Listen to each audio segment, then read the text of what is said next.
fonctionne ça? Et uniquement. C'est-à-dire que l'Église était l'instance habilitée à parler de choses On ne voit pas et tant mieux. de sacrements, de tout ce qui concerne les affaires Alors, religieuses. on se coiffe un relevait de peu. l'Église uniquement.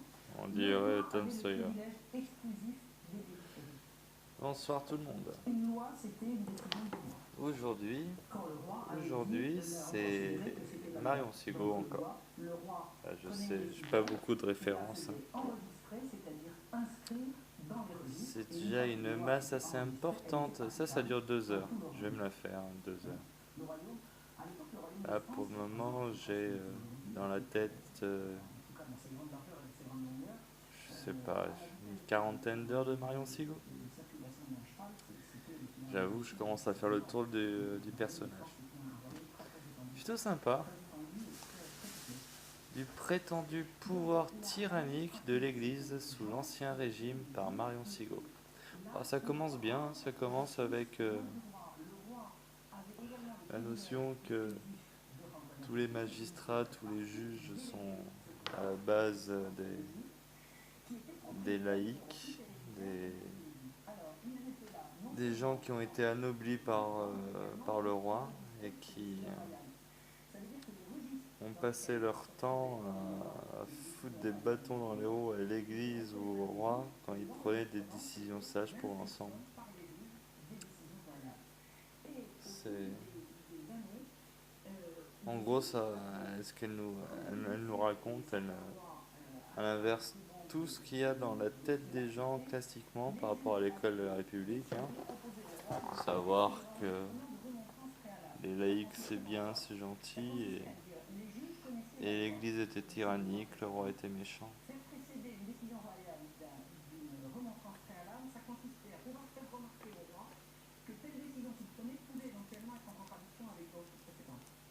Ouais.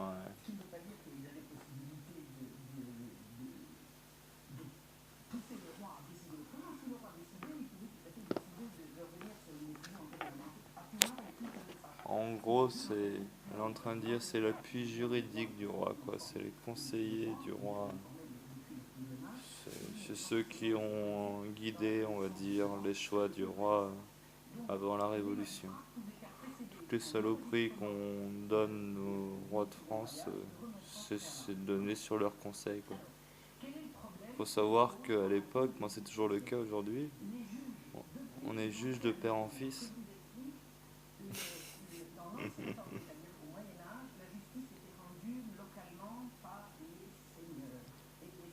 Enfin bref. On va dire que la magistrature, tous les hommes de droit qui ont été anoblis pour pouvoir prétendre à ce poste, ben, c'est le ver qui est rentré dans la noblesse française en fait. C'est rigolo quand on met les choses dans la place. Enfin, continue à croire que le roi était méchant, que l'Église était méchante.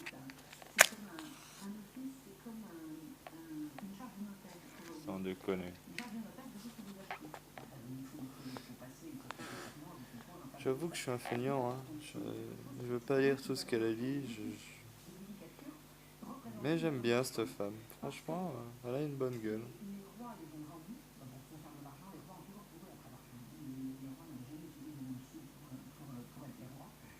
Ah ouais.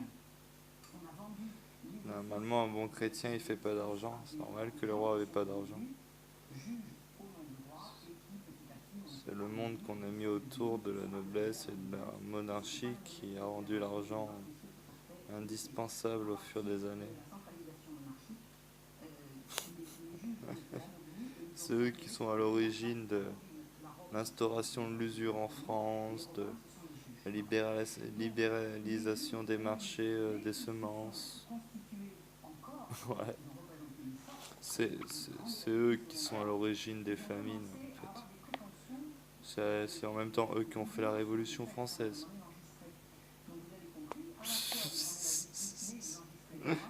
Continue à croire que la République c'est bien et tout.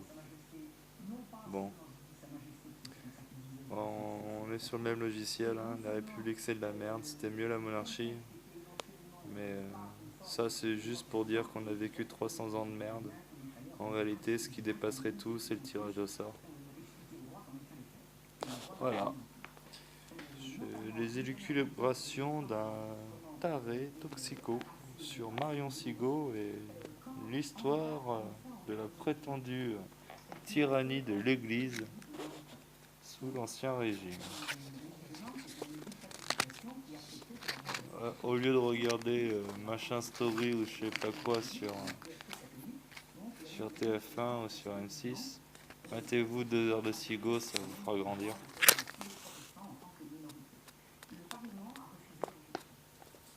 À vous les studios.